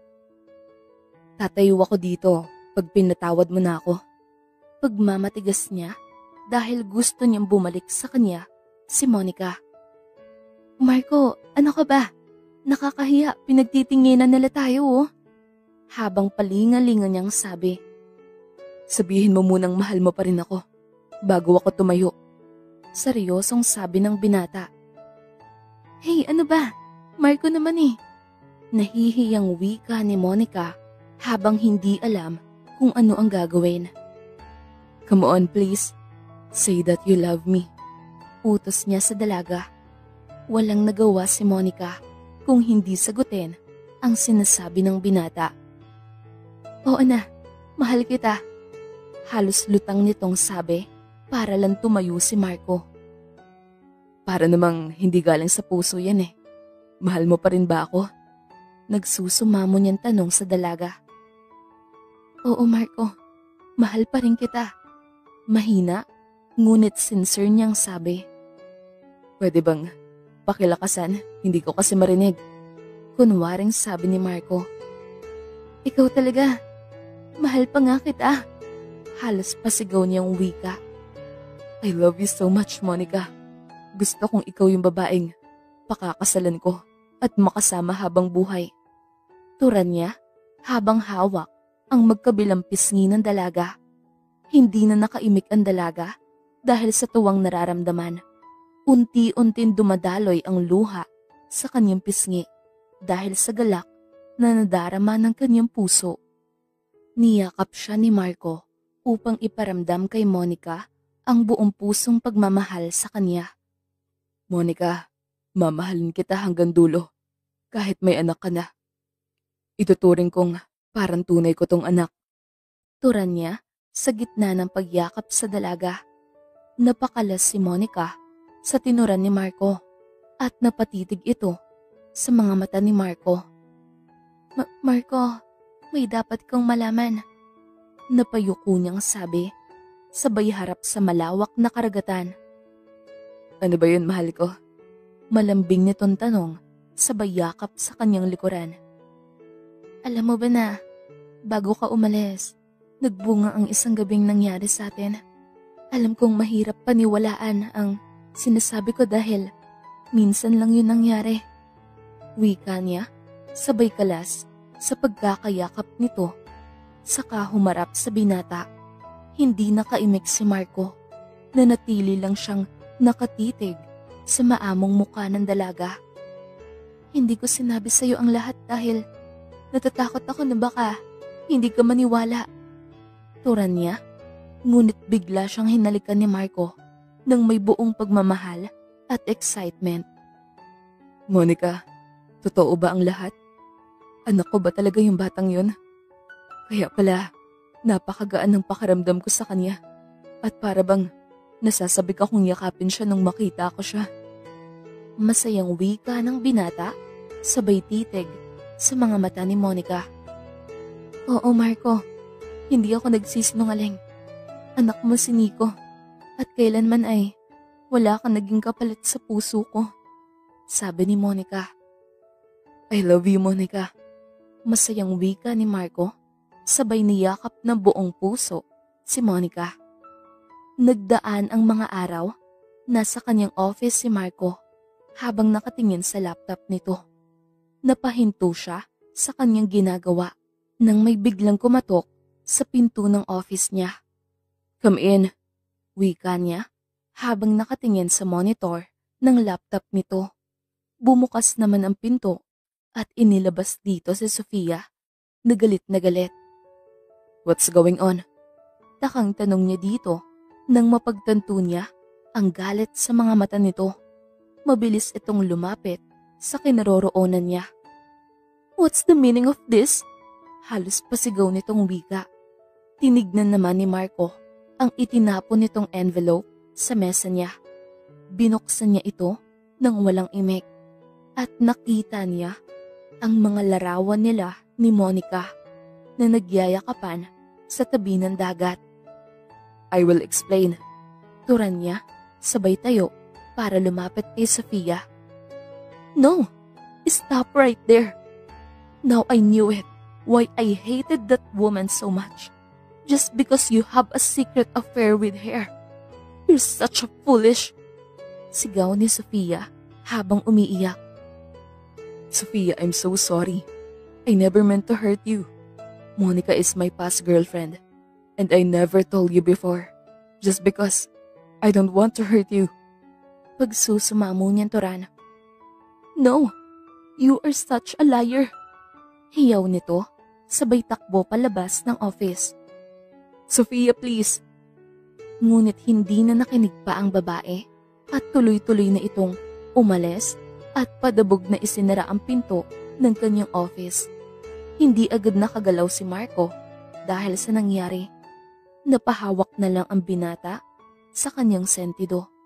Hindi maiwasan ni Marco ang mapatingin sa kawalan habang nakatanaw sa labas ng office niya. I'm so sorry, Sofia. I don't know what I've done, but I love Monica. Siya lang yung babaeng tanging minahal ko ng lubusan. Bulong ng puso ni Marco. Maya-maya pa ay may kung sinong kumakatok sa labas ng office niya. Come in, wika niya habang hindi pa rin inaalis ang paningin sa labas ng bintana niya. Bumukas naman ang pinto at pumasok dito ang sekretary niya. Good morning, sir. Pinapasabi po ng dad niya na may press con po kayo bukas. Kasama na rin po ang pamilya ni Miss Sofia. Malumanay nitong turan sabay yuko bilang paggalang. Lumingon dito ang binata, saka tumingin sa kanyang sekretary na may halong lungkot ang kanyang mga mata. Maaari ka nang umalis, thank you. Maiksi niyang sagot, sabay umupo sa sofa para mag-isip. Nasa parte siya ngayon ng buhay niya na kailangan niyang pumili. Yung taong mahal niya o yung taong mahal lang siya. Ngunit wala siyang nararamdamang pagmamahal dito. Sadyang napakahirap para kay Marco ang lahat. Ngunit kailangan niyang pumili ng mas alam niyang tama para sa kanya.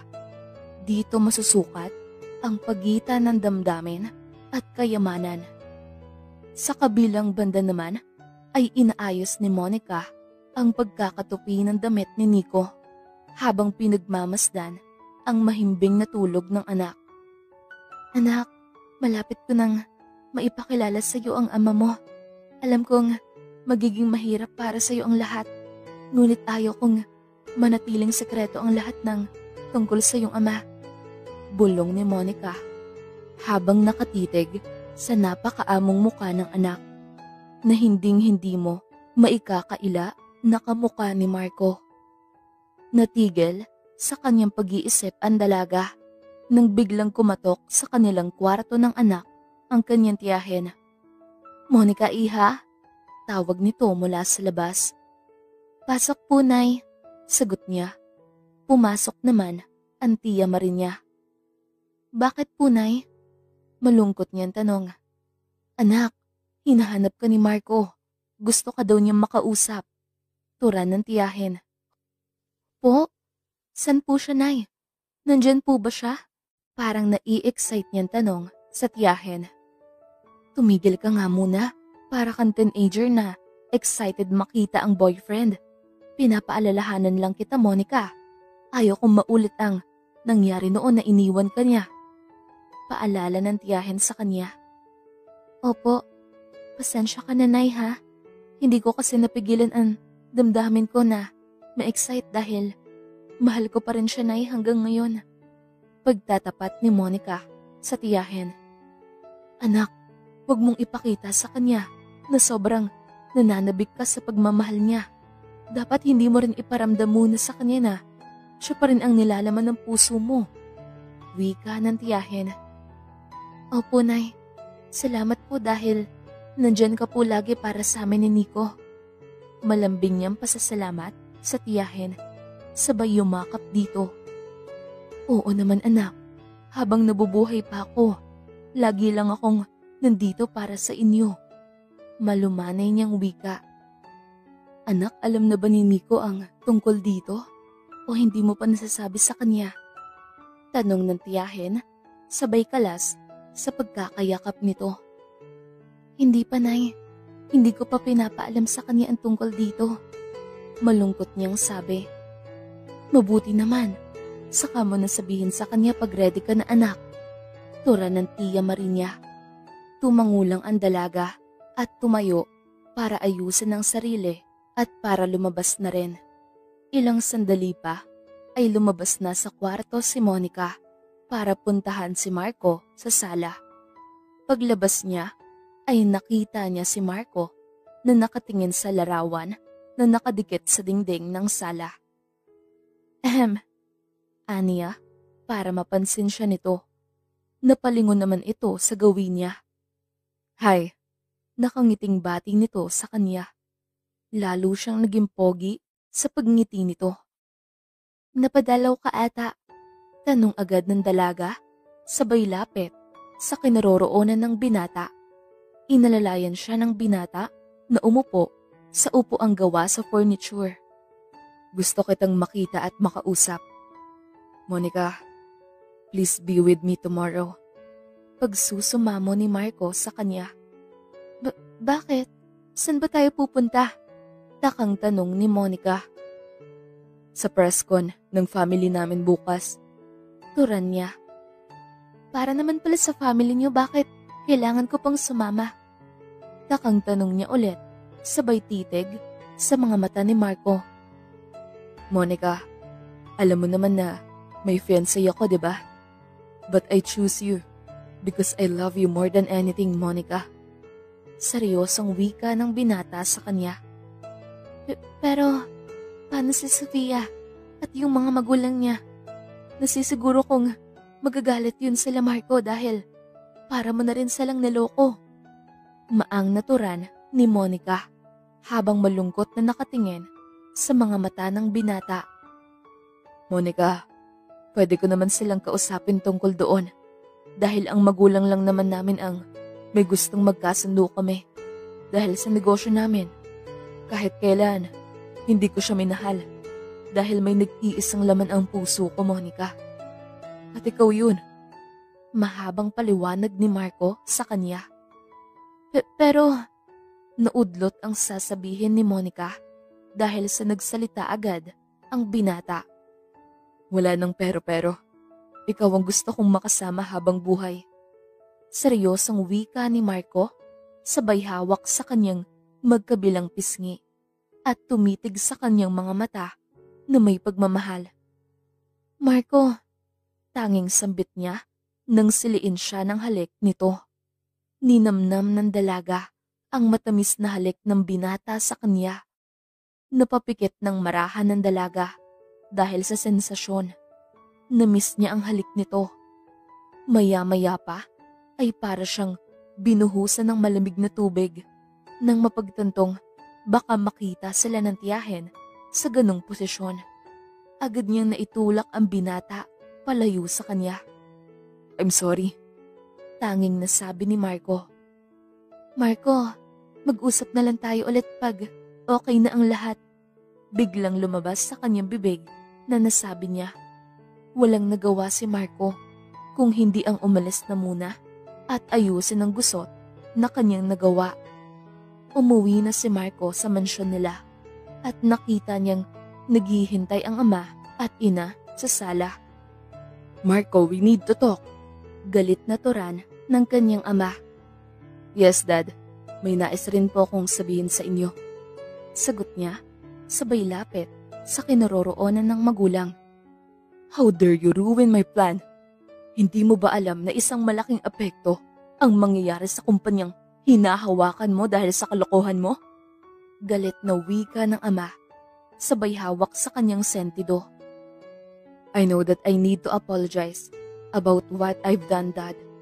But kahit minsan, bigyan niyo rin ako ng kalayaan para magdesisyon para sa sarili ko.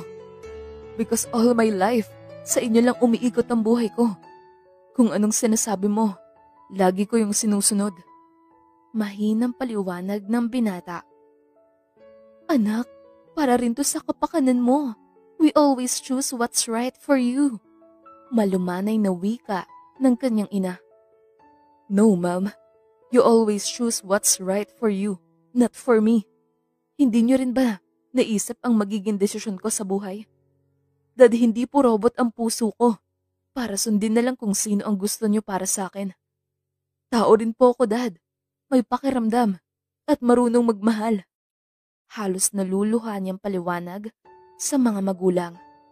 At kailangan kong panagutan ang babaeng naging ina ng apo niyo. Turan niya at sabay alis nang walang paalam. Marco! Marco, come back! Hindi pa ako tapos sa'yo. Sigaw ng ama. Ngunit hindi na ito pinansin pa ni Marco. Tuloy-tuloy na siyang pumasok sa kanyang kwarto. Naiwan naman ang kanyang ama na napapahawak sa kanyang batok. Han, hayaan mo na siya. Just relax. Baka kung mapano ka. Malumanay na alo ng ina ni Marco. Masyado na siyang matigas. Turan ng ama. Honey, just calm down. Nasa tamang edad na ang anak natin. Hayaan mo na siyang magdesisyon para sa sarili niya. Malumanay nitong turan. Hindi na umimik pa ang Don dahil alam niyang tama ang asawa. Dumating ang araw ng press con. Nasa loob na ng conference room ang lahat, pati na rin ang pamilya na Sofia. Nakangiti ang mga ito habang nakaupo. Unang nagsalita ang Don. Thank you for having you all here. I know that you are expecting anything, but I want to say sorry for disappointing you. My son Marco, are refusing the arrangement of their wedding. Diretsahang Turan ng Don. What? Gulat na Turan nang magiging balae. Sabay tayo at tumingin sa binata na nakaupo sa di kalayuan. Sa anong dahilan po, sir? Tanong ng isang reporter. May malalim siyang dahilan kaya siya umayaw sa kasalang magaganap. Sagot ng Don. No, may iba siya. Kaya siya umayaw sa kasal namin. Galit na sabi ni Sofia at tumuon sa kanya ang mga reporter. Really? How true it is, Miss Sofia? Tanong ng isang reporter. May picture ako habang yakap niya ang babaeng yun. Sabay labas niya ng picture ni Marco at Monica na nagyayakapan. Stop it, Sofia. Alam mo naman na kahit anong pilit mo sa sarili mo, hinding-hindi ikaw ang babaeng mamahalin ko. Pinagkasundulan tayo, di ba? Kaya napilitan ka rin pakisamahan ako dahil sa arranged marriage na nais ng mga magulang natin. Mahabang paliwanag ng binata. Please respect my decision. I'm so sorry, Sofia. Maikli niyang Turan, sabay tayo at umalis na. No! How dare you? Halos pahiyaw niyang wika, sabay lapit sa binata at sinampal ito ng malakas. Napahawak sa pisngi ang binata at napapailing. You deserve that because you are such a fool. Hiyaw ng babae at saka na ito nag-walk out. Hindi na rin nakapagpigil ang ama ni Sofia at umalis na rin kasama ang anak na lumabas ng conference room. Naibalita na nga sa buong bansa ang hindi pagsang-ayon ni Marco sa magiging kasal nila ni Sofia. Ngunit walang pakialam ang binata dahil mas sinunod niya ang nilalaman ng kanyang puso. Lumipas ang ilang buwan at handa na siyang mag-propose kay Monica. Naghanda siya ng maikling party upang doon ganapin ang nais niyang pag-propose kay Monica. Kinausap niya ang tiyahin nito at ang kaibigan ni Monica na si Lorna. Nadadalhin nila sa party ang dalaga at hindi nila sasabihin sa dalaga ang nais ng binata. Anak, may binili nga pala akong damit para sa'yo. Turan ng tiyahin. Para saan ba yan, Nay? Ano po ba ang meron? Takang tanong niya. May party kasi si Lorna at inimbitahan niya tayo. Kailangan mong isuot ito, sabi niya. Kunwaring Turan ng tiyahin. Wow, talaga? Mukhang umasenso na ang kaibigan ko dahil mamahalin na tong gown na ipapasuot niyo sa akin. Masayang wika ni Monica. Mama, that's beautiful. Babagay po yan sa'yo, Ma. Masayang palatak ng anak. Thank you, baby ko. I love you. Sabay halik sa anak nang marinig ang masayang compliment ng anak. I love you too, Mama. Sagot niya. Magiliw na niyakap ang anak. Lumipas ang ilang oras at nakapaghanda na ang lahat. Lumabas si Monica mula sa kanyang kwarto at natahimik ang lahat dahil bumagay sa dalaga ang damit na pinili ni Marco para sa kanya. Likas na natural na maganda ang dalaga na mas lalo pa itong tumingkad ng maayusan at sinuot ang mala Cinderella na damit. Naku anak, halos hindi kita nakilala. Palatak ng kanyang tiyahin. Oo nga, bestie. Sobrang ganda mo. Turan naman ni Lorna na masayang nakatitig sa dalaga. Bolera ka talaga? O siya tayo na nga. Baka maliit pa tayo sa party mo. Saad ni Monica, sabay tingin sa kanyang munting prinsipe na si Nico. Nakasuot rin ito ng cute na suit at slacks na bumagay naman sa kapugian niya. Mama, pogi na po ba ko? Inosenteng tanong ng cute na si Nico. At nagtawanan ang lahat sa cute na tanong ni Nico. Oo naman anak, sobrang pogi. Kaya nga sobrang love ka ni Mama eh. Nakangiting wika ni Monica. O siya, tayo na. Turan naman ng tiyahin at saka na nga sila lumabas at umalis. Sumakay sila sa isang magarang sasakyan na pagmamay-ari ni Marco.